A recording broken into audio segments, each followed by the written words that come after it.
Vérissure, le numéro 1 des alarmes en France. Rendez-vous sur vérissure.fr pour votre demande de devis gratuit. Vérissure présente. Sud Radio, parlons vrai chez Bourdin, 9h-10h, Jean-Jacques Bourdin. Il est 9h08, merci d'être avec nous. Nous allons entrer dans les 15 derniers jours à partir de lundi prochain de la campagne des européennes. Et on va s'amuser un petit peu si vous voulez bien. À partir de lundi, vous allez nous dire pour qui vous allez voter, vous allez défendre votre candidat. Donc vous appellerez le 0826 300 300, vous défendrez votre candidat et nous allons débattre entre nous. Vous allez débattre entre vous. Moi, je jouerai le rôle de l'arbitre. Je serai là et vous allez débattre à partir de lundi entre vous. Vous allez nous dire pourquoi vous votez pour un tel ou une telle. Pourquoi vous avez choisi telle ou telle liste. N'hésitez pas à partir de lundi prochain. Vous allez appeler le 0826 300 300. J'y reviendrai demain matin. Bien. Une information que j'ai trouvée très intéressante qui ne fait pas la une, mais pourtant. Il s'agit du cancer du sein et de ce qui a été décidé par les députés en commission à l'Assemblée nationale. Je dis bien en commission. Ce n'est pas encore une proposition de loi votée, ce n'est pas encore un texte voté, mais en commission, c'est déjà un pas important. Le remboursement intégral des soins lorsqu'on est atteint d'un cancer du sein. Benjamin Glaise. Oui, remboursement intégral de l'ensemble des soins, y compris des soins de support en ce qui concerne les cancers du sein, à savoir les remboursements des prothèses capillaires de toute catégorie ou encore le renouvellement des prothèses mammaires. Précisons que le cancer du sein, c'est aujourd'hui le cancer le plus fréquemment observé chez les femmes. Il touche une femme sur 8. Véronique est en Dordogne. Bonjour Véronique. Oui, bonjour. Merci d'être avec nous, Véronique, ce matin. On vous a détecté un cancer du sein il y a 1 an, c'est cela ? Oui, tout à fait. Et c'est à l'occasion d'une mammographie Non, c'est moi qui l'ai détecté. C'est-à-dire que j'avais des petites grosseurs qui étaient suspectes. Oui. Et et ça m'a interpellé et j'ai passé des examens et suite à ça, on m'a confirmé que c'était cancer, quoi. Oui. Vous êtes toujours en cours de traitement ? Tout à fait, oui, puisqu'on m'a fait l'ablation du sein avec reconstitution mammaire. Donc voilà, et puis là, j'attends les injections de graisse pour pouvoir combler le sein. Donc voilà, mais bon, c'est vrai que ça se passe plutôt pas mal. Et puis bon, on est bien pris en charge, donc ça aussi, c'est très bien pour le patient. On a aussi des groupes de personnes aussi qui nous écoutent. On a un bon accompagnement. C'est vraiment très bien. C'est vrai que le cancer du sein est un cancer bien soigné en France. Vraiment bien soigné en France. Véronique, le remboursement de tous les soins. Vous avez vu ce qu'ont décidé les députés en commission. Moi, je trouve que c'est une nouvelle majeure, importante, une information majeure. Véronique. Tout à fait, puisque il y en a de plus en plus, et puis on en parle plus souvent, donc voilà, quoi. Ça fait partie de la vie de tous les jours, on a tout le temps quelqu'un autour de nous qui nous l'annonce, quoi. Vous avez été bien prise en charge ? Tout à fait, financièrement. Tout à fait, je suis à 100%. Ah oui, tout à fait. Moi, j'ai rien à payer, que ce soit les déplacements en ambulance pour m'amener dans l'autre département, puisque c'est pas sur mon département même que je suis suivie. Donc voilà, quoi. C'est vrai que c'est pris en charge. J'ai rien à débourser, quoi. Voilà. On critique la France, mais bon, c'est quand même un pays où on prend en charge à 100% lorsqu'on est atteint d'une telle maladie. Tout à fait. Et c'est très bien. C'est une bonne chose. Bien sûr. Bien, le remboursement intégral, j'imagine, Benjamin, que ça va concerner tout ce qui est reconstruction mammaire, tout ce qui est, ce que je disais, oui, effectivement. tout ce qui, toutes les suites d'une opération, toutes les suites d'un traitement. La seule chose que ça ne comprend pas, ce sont les dépassements d'honoraires. Ce sont les dépassements d'honoraires, ce qui est tout à fait logique. Ouais. Bien, merci Véronique. Dans tous les cas. Je vous en prie, passez une bonne journée. Merci d'avoir été avec nous. Au revoir. Alors, autre sujet qui fait réagir, la SNCF. Parce que la direction, les syndicats n'ont pas encore donné leur réponse définitive. La direction a proposé Combien de primes pendant les Jeux Olympiques, Benjamin Glaise? Alors par jour, c'est 95 € bruts. Voilà, c'est le double de ce qui était prévu, annoncé au départ. Et sur l'ensemble de la période, c'est 1900 € bruts sur l'ensemble de la période des Jeux Olympiques. 1900 €. Les policiers toucheront 1900 € apparemment à SNCF. Si les syndicats disent oui, parce qu'ils n'ont pas encore accepté. Ils ont jusqu'au 4 juin pour accepter cette proposition. Cette proposition, nous verrons ce qu'ils vont faire. Frédéric est à Arcachon. Frédéric a travaillé 30 ans à la SNCF. Bonjour Frédéric. Oui, bonjour, merci de me prendre à l'antenne. Oui, écoutez, moi, je vais pas jouer de méchant, mais je trouve ça assez lamentable. De toute façon, on a commencé, tout le monde a eu des primes, parce que qui n'a pas sa prime de héros, hein, on est parti dans une spirale infernale, donc tout le monde, c'est la surenchère. Enfin, je trouve que c'est assez malheureux, c'est un spectacle malheureux, ces histoires de primes dans tous les domaines. On a un surplus de travail pour les JO, soit. Dans ce cas-là, il y a des heures supplémentaires, les heures supplémentaires sont rémunérées, et puis point barre. C'est mérité ou raquette? Parce que certains disent c'est mérité, c'est normal, d'autres vont jusqu'à dire c'est du raquette de la part des syndicats. C'est du racket, Jean-Jacques. Attendez. Bon, vous êtes, je regrette, hein, vous conduisez un train, pendant les JO, vous n'allez pas en conduire deux, parce que c'est les JO, vous êtes toujours dans le cadre d'une réglementation du travail, et puis voilà. Alors, oui, mais vous allez peut-être être obligé de repousser vos vacances, de ne pas pouvoir prendre vos vacances avec vos enfants, enfin, etc., aussi. Ça fait partie des contraintes du métier, je regrette. Moi, j'ai fait les vacances, je les prenais, et surtout quand j'étais jeune, on les prenait, quand les anciens les avaient prises, et puis quand il n'y avait pas un fort trafic, et c'est tout, hein. Mais ça, c'est des contraintes du service public qu'il faut aussi admettre, hein. Moi, je trouve que maintenant, tout est bon. Il faudrait qu'on embauche à 9h, qu'on coupe à midi, qu'on prenne à 14h, qu'on finisse à 17h, et tout ça, non, il y a des contraintes, il faut les admettre. Il y a les JO en ce moment, ça fait partie des contraintes, et bien voilà. Alors, on paye les heures supplémentaires, d'accord, on peut aménager les roulements, choses comme ça, mais là, ça devient ridicule. C'est de l'abus pour vous? Ah oui, c'est de l'abus. Oui. Dans tout, pas simplement SNCF, hein, tout. Parce que vous avez vu, il y a tout le monde était à la distribution. C'est un spectacle assez lamentable. Bon, excusez-moi, mais voilà. Non, mais vous avez votre avis, Frédéric, et je le respecte, hein, évidemment. Hein, Je trouve ça quand même, je trouve ça malheureux quand même. Regardez, il y a des événements cruciaux comme ça, et on en est à faire un débat sur les primes. Écoutez, alors qu'il y avait des choses beaucoup plus importantes en parlant des JO et tout ça, ça auréole quand même quelque chose d'autre que ce débat. Bon, il y a des heures sup, on paye des heures sup, et puis voilà. Bon, je vous dis, que ça soit les autres, la RATP conduit pas de métro en même temps. Enfin bon, si vous voulez, je vois pas ce que ça, quelles sont ces contraintes vraiment. Voilà. Bon, merci Frédéric, dans tous les cas. Merci Jean-Jacques. Et merci Frédéric d'être avec nous. Hein, et je le rappelle, à partir de lundi prochain, je le disais tout à l'heure, sur les européennes, c'est très simple. Vous allez nous dire pour qui vous votez, quelle liste vous défendez, et vous allez organiser le débat vous-même. On va organiser notre débat, à nous, mais débat d'auditeurs, non pas débat de candidats, de tête de liste. Je préfère. Vous voulez que je vous dise? Je préfère un débat entre auditeurs. Pendant 15 jours, tous les jours, nous allons débattre. Nous ne ferons pas que ça, mais nous allons organiser des petits débats quotidiens entre auditeurs sur les choix pour les européennes. Il est 9h17, un peu de pub et on se retrouve. Le numéro 1 des alarmes en France. Rendez-vous sur verissure.fr pour votre demande de devis gratuit. Vérissure présente. Sud Radio, parlons vrai chez Bourdin, 9h-10h, Jean-Jacques Bourdin.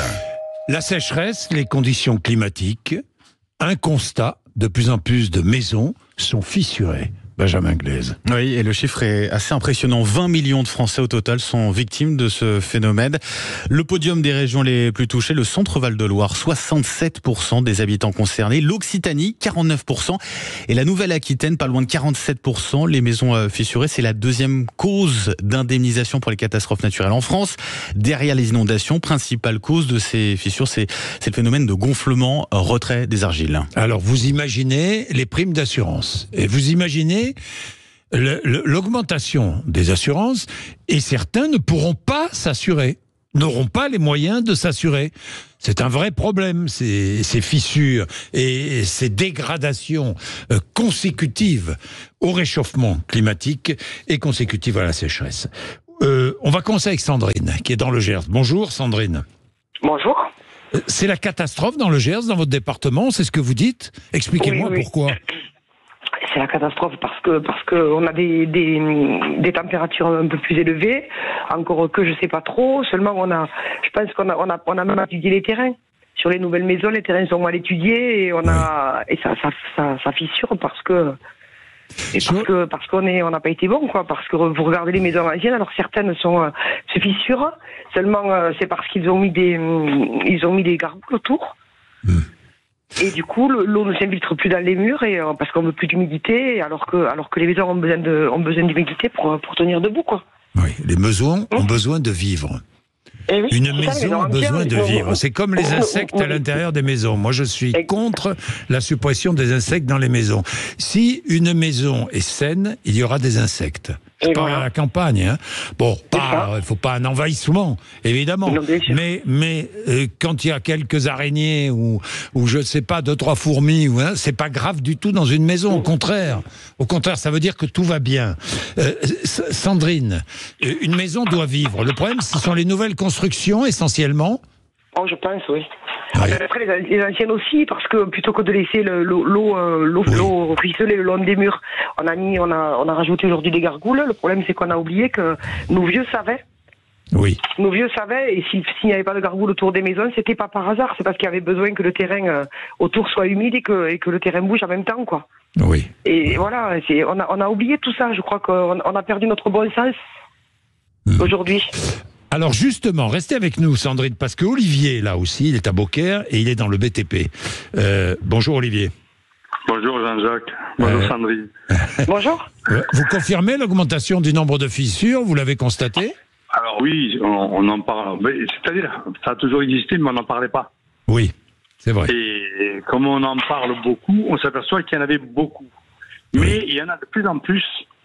Et le problème, on dit ça vient des terrains, ça vient des sites. Vous savez, je viens de refaire une maison, là. Elle vient d'être finie juste maintenant. Là. Je suis à Maine maintenant, j'ai quitté Beaucaire, j'habite à Maine, elle est à 15 km. Oui, je vois. Et les normes demandées, c'est un truc de malade. Je pense que l'État fait tout pour empêcher de construire. On m'a demandé des fouilles, des trucs, s'il y avait des machines sismiques. Mais c'est peut-être pour prévenir ces fissures, justement, non? Alors, voilà, mais c'est là que je veux en venir. Le problème, si une maison est bien faite, même si le terrain bouge, la maison ne bouge pas. Dans le bâtiment, vous savez, j'ai fait des constructions sur du sable, sur de la roche, dans tout. On a fait. En plus, c'est pas. Moi, j'ai fait des ponts, des centrales nucléaires. J'ai travaillé dans tout, dans le ferraillage. Oui. Et le ferraillage, c'est la base, c'est le squelette du béton. Et aujourd'hui, demain, là, vous, Jean-Jacques, vous vous installez comme entreprise de maçonnerie sans aucune connaissance, et on vous dit rien, et vous construisez des maisons. C'est vrai.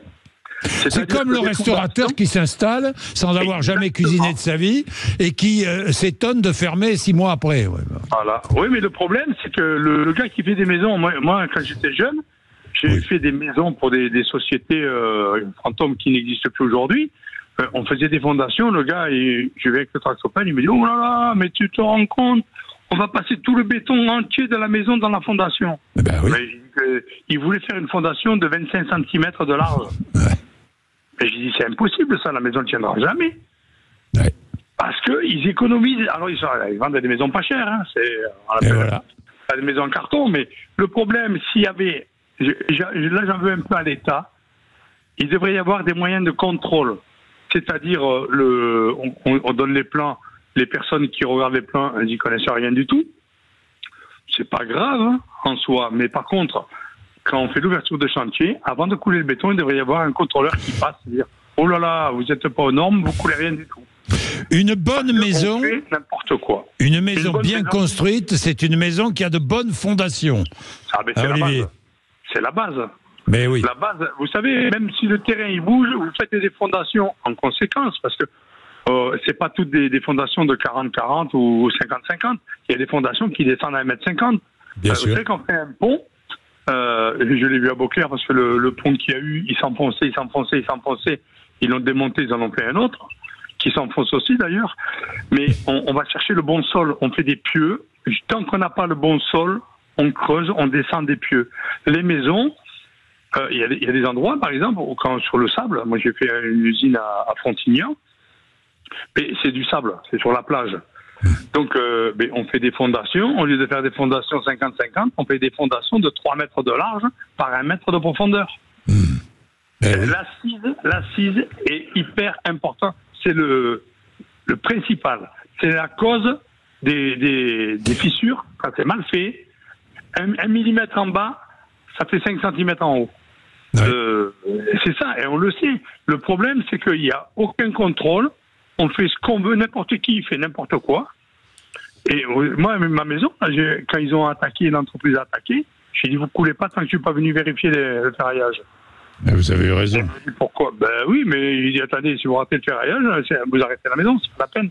Vous avez raison. Bien, donc il n'y a rien à dire. Mais j'ai tellement vu, vous savez, j'ai fait des gros chantiers, vous devez connaître le stade du Manoir. Oui. À Montpellier. Oui, je connais très bien. Eh bien, un jour, ça va s'effondrer. Vous pensez? Ah ben, certains. C'est moi qui ai fait fabriquer la ferraille. Oui. Toute la ferraille du stade, c'est moi qui l'ai faite. Et quand vous arrivez à la fin du chantier et que vous trouvez des poutres qui n'ont pas été mises, ou des morceaux de poutres qui ont été coupés, parce que le gars, il n'arrivait pas à rentrer dans le coffrage, il coupe.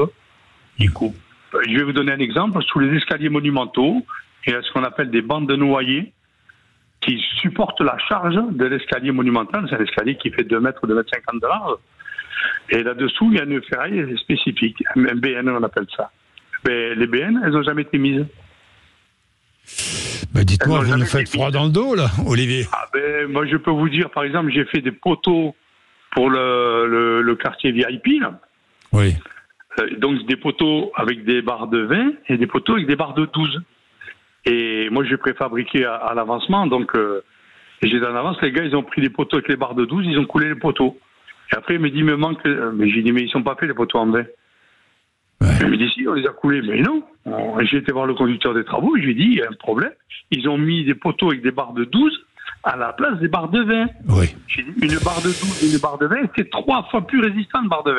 Bah, évidemment. Bon, il m'a dit, on verra. Ils ont laissé, parce qu'il y avait des gens incompétents. Il n'y a pas de contrôle. Il y avait un contrôleur, c'était un peintre. Il ne connaissait rien.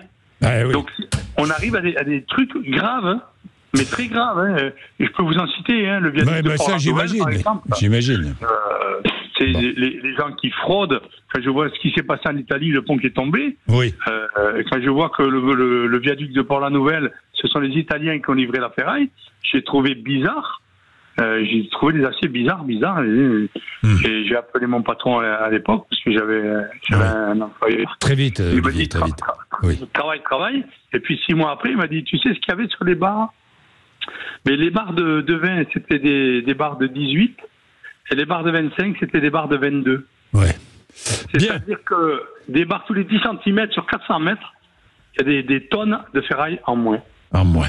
Merci Olivier. Bah, dites-moi, c'est inquiétant tout ça, non? Bah oui. Faites attention à la construction. Hein. Bien. Merci Olivier, merci à toutes celles et ceux qui ont participé. Nous allons débattre maintenant, c'est bien cela, hein, Benjamin? Bah oui, c'est jeudi politique. William Martinet, député LFI des Yvelines, et puis Olga Givernet, députée Renaissance de l'Ain, porte-parole du groupe Renaissance. Vérissure, le numéro 1 des alarmes en France. Rendez-vous sur vérissure.fr pour votre demande de devis gratuit. Vérissure présente. Sud Radio, parlons vrai chez Bourdin, 9h-10h, Jean-Jacques Bourdin. Bien, comme tous les jeudis, notre débat politique.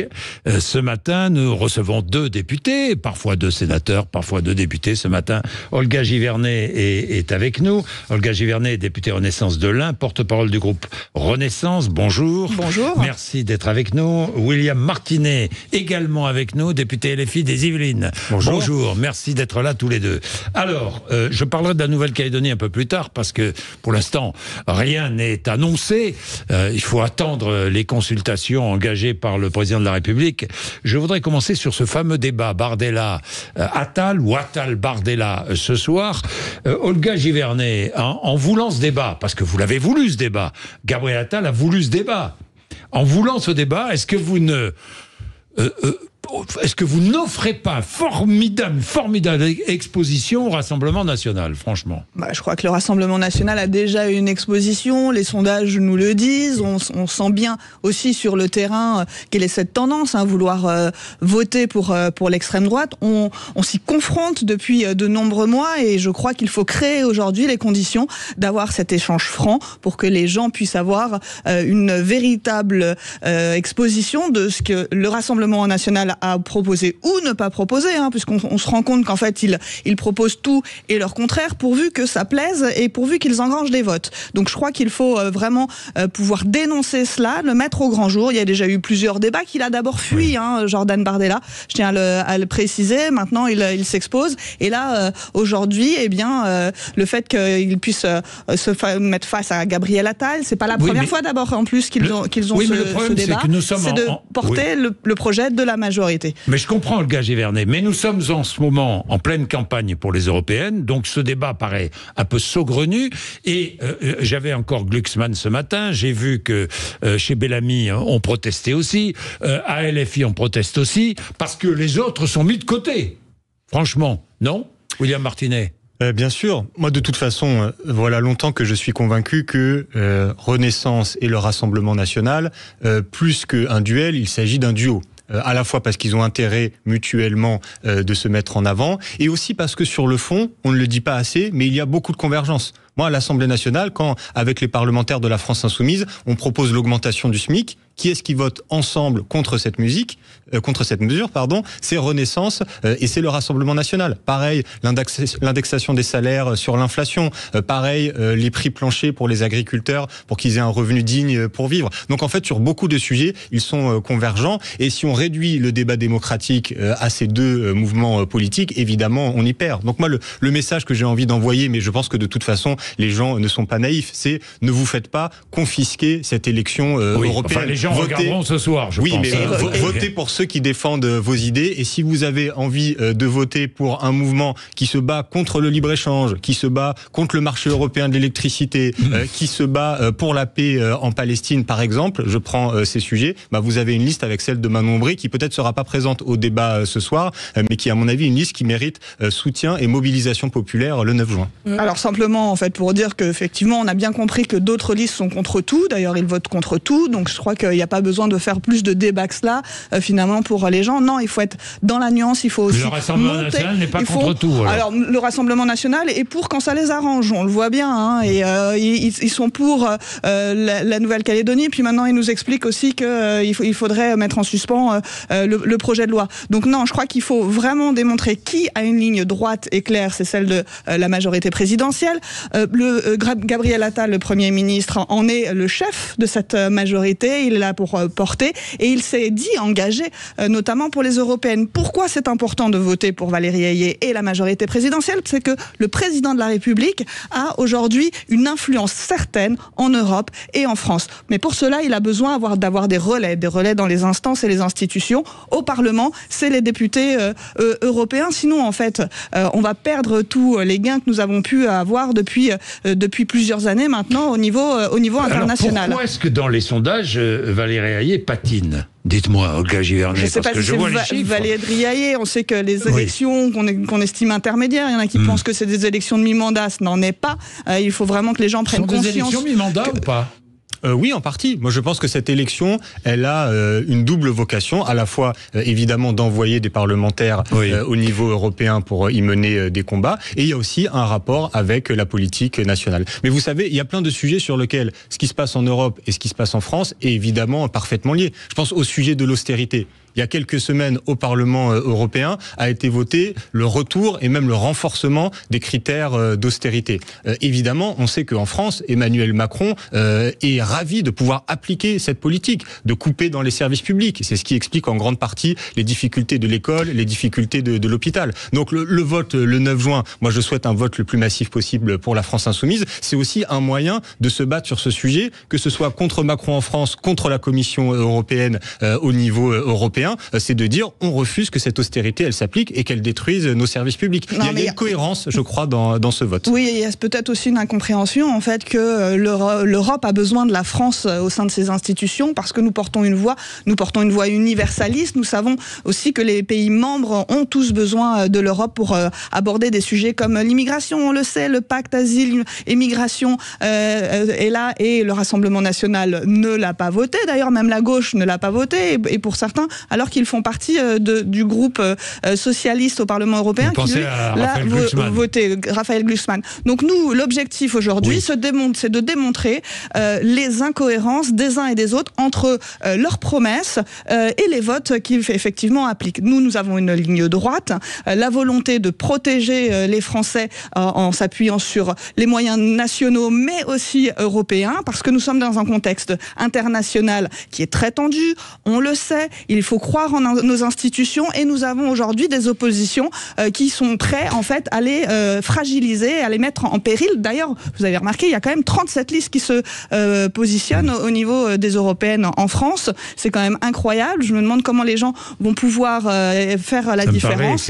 Mais je crois qu'il faut bien faire comprendre. Valérie Ayé est très compétente. Elle l'a démontré depuis tout son mandat précédent. Elle travaille de concert avec Emmanuel Macron et le Premier ministre Gabriel Attal. Et c'est ça qui va faire réussir la France. Alors, chacun défend évidemment son candidat, sa liste et ses idées. C'est normal. Je voudrais vous interroger parce qu'il y a des questions européennes, il y a aussi des questions franco-françaises sous-jacentes. Et évidemment, la SNCF, la direction propose une prime de 95 € brut par jour aux cheminots qui travailleront pendant les Jeux Olympiques. Juste, Olga Givernet, certains disent c'est du racket et d'autres disent c'est mérité. Alors, c'est du racket ou c'est mérité ? Écoutez, moi, je crois que je laisse les discussions se faire. Nous, l'objectif, c'est que les Jeux Olympiques puissent bien se passer. Alors, faudrait pas que ce soit... Quel que soit le prix, quoi. Non, je crois qu'il faut être quand même raisonnable. Il faudrait quand même être raisonnable et elles doivent se faire en concertation, préparer en amont et éviter d'avoir des mauvaises surprises. Hein. Et pour les athlètes qui vont participer et pour tous ceux qui vont être là sur Paris et partout en France, puisque ça va se dérouler partout en France, et c'est l'image de la France. Donc oui, nous avons affaire avec nos contraintes internes. Moi, je crois que quand il y a des discussions à faire, mais je pense qu'il faut être aussi raisonnable. C'est pas parce qu'on a une échéance sur laquelle tout le monde mise qu'il va falloir tirer la couverture à soi et porter ses intérêts personnels. 95 €, ça vous paraît bien, brut par jour. Est-ce que c'est du racket ou c'est mérité ? Non, je pense que le mot de racket n'est absolument pas approprié. Il faut rappeler que la plupart des salariés à la SNCF, non seulement ils exercent un métier qui est essentiel, parce que s'ils se lèvent pas le matin pour travailler, et on le voit bien, les jours de grève, le pays peut pas fonctionner correctement. Ce métier essentiel, il a sa pénibilité. Chaque métier est essentiel.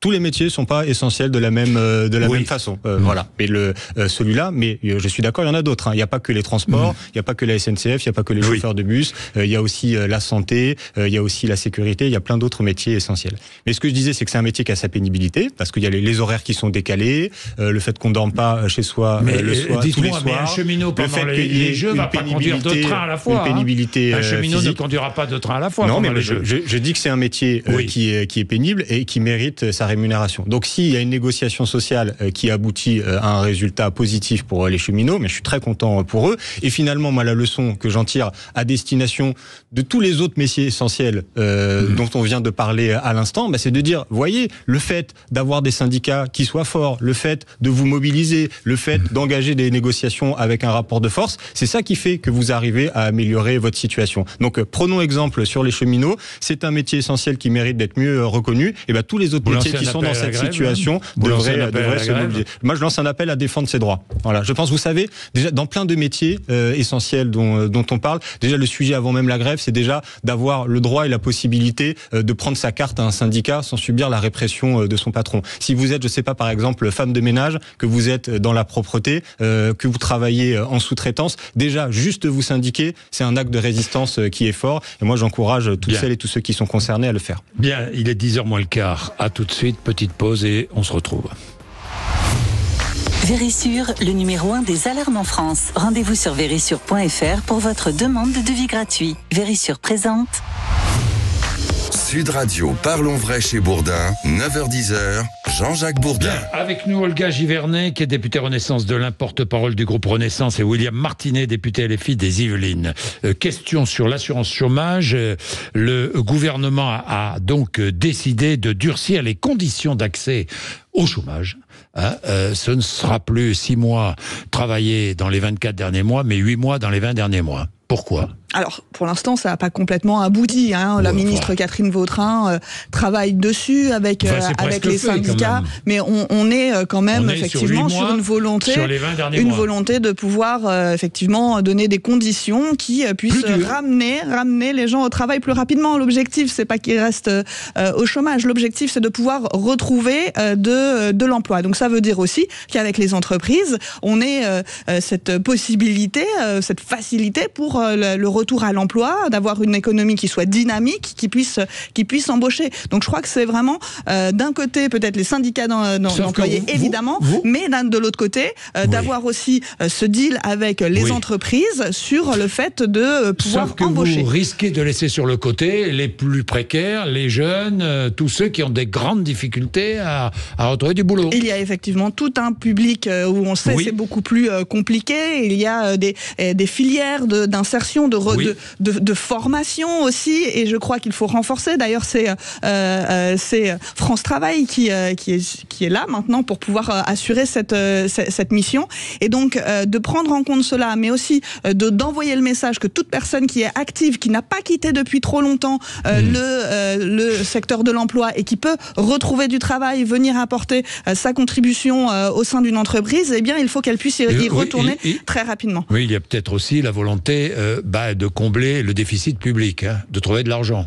Ça va rapporter de l'argent. Non, mais on a une concomitance du sujet depuis plusieurs mois avec les annonces au niveau du budget. Je crois qu'il faut avoir... Ça va rapporter quoi, 2-3 milliards d'euros. Il faut qu'on puisse avoir un sérieux économique. Aujourd'hui, on s'appuie sur notre économie, elle est dynamique, on le reconnaît. Toutes les mesures qui ont été prises donnent beaucoup d'espoir. D'ailleurs, c'est reconnu à l'international, on n'en parle jamais en France. Donc c'est très très frustrant, mais il faut compter sur cette économie dynamique, la réindustrialisation, pour créer de l'emploi. Et justement, écoutez, moi je préfère quelqu'un qui travaille, qui puisse cotiser et qui puisse, quand il en a besoin, avoir accès au chômage et aux prestations sociales, parce qu'on peut avoir des coups durs aussi dans sa vie, mais que il faut aussi être raisonnable par rapport au budget.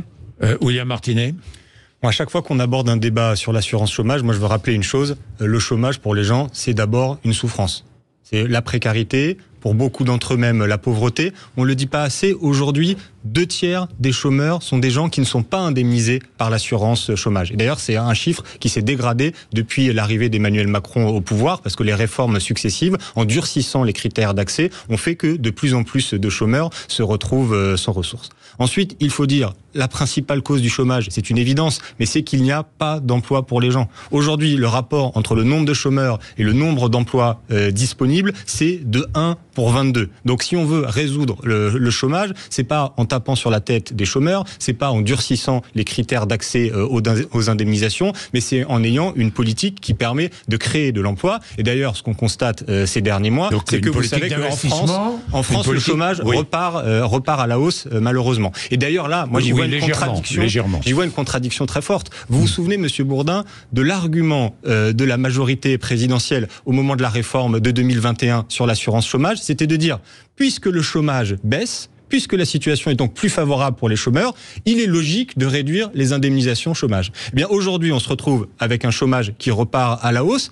Et pourtant, qu'est-ce que nous dit la majorité présidentielle ? Eh bien, il faut continuer à baisser les indemnités chômage. Non, c'est pas l'indemnité qui est baissée. On voit bien. Non, pardon, William Martinet. C'est pas l'indemnité, c'est l'accès au chômage qui est baissé. Vous avez raison, mais donc du coup, si on durcit les critères d'accès à l'assurance chômage, vous allez avoir moins de gens qui vont toucher ces indemnités ou sur des temps qui sont plus courts. Donc moi, je pense qu'il y a là, dans l'argument qui est utilisé pour faire la réforme, une certaine hypocrisie. Et moi, ma conviction, c'est que le vrai argument, la vraie raison qui fait qu'ils remettent sur le tapis très rapidement une nouvelle réforme. Je disais, la dernière date d'il y a 2021, c'est très court. S'ils le font, c'est pour faire des économies budgétaires. On est dans la situation où, par sa politique budgétaire, le gouvernement a fait des cadeaux aux riches et aux ultra-riches, que maintenant il se retrouve avec un déficit, et à qui il demande de combler ce déficit? Eh bien, aux gens du peuple et par exemple aux chômeurs qui sont pourtant parmi les plus vulnérables. Réponse rapide. On connaît la position de LFI, on n'aime pas les entreprises, sauf que les entreprises, c'est quand même ce qui porte l'économie en France, qui porte l'emploi. J'ai rien dit contre les entreprises,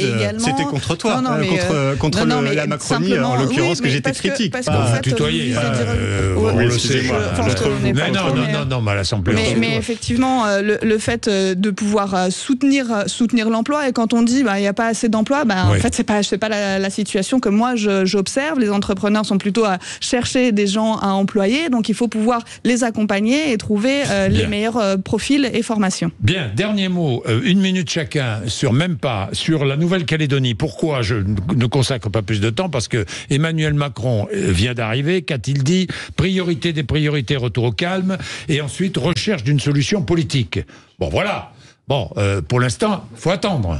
Non, Olga Givernet. Oui, il faut attendre. Certains parlent déjà de négociations. Moi, je crois que déjà, il faut mettre en place le cadre de la discussion sereine. Et le président de la République arrive dans cet état d'esprit de pouvoir renouer directement sur le terrain et pas de Paris, évidemment. Mais en tout cas, il a le courage d'aller se présenter et de reprendre en fait les contacts qui sont nécessaires. Il reste pas sa peau, faut pas non plus exagérer. La sécurité est quand même largement compromise. On a des témoignages, moi je le reçois par email de personnes qui ont des proches là-bas en Nouvelle-Calédonie et qui nous expliquent les conditions dans lesquelles ils sont. Il est président de la République, il faut assumer. Et effectivement, il faut qu'il soit là et il l'est.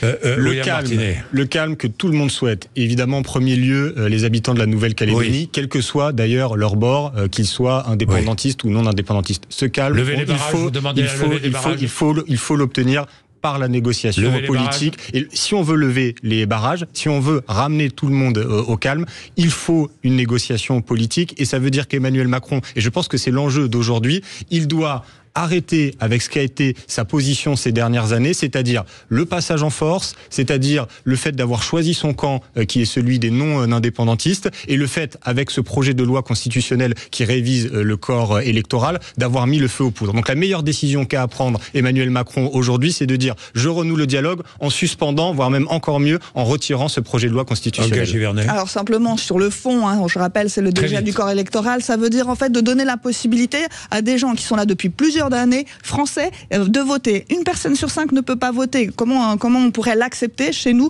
dans nos communes? Donc l'objectif, c'est vraiment d'être aussi sur le fond. Parce que c'est un territoire à décoloniser, c'est ça la particularité de la Nouvelle-Calédonie. Nous aurons l'occasion de revenir sur le débat. Merci à tous les deux d'être venus nous voir ce matin. Tout de suite, après les infos, Sud Radio Média, Valérie Expert et Gilles Gansman, 9h57. Sud Radio, parlons vrai chez Bourdin, 9h-10h, Jean-Jacques Bourdin. Avec Vérissure, le numéro 1 des alarmes en France. Rendez-vous sur vérissure.fr pour votre demande de devis gratuit.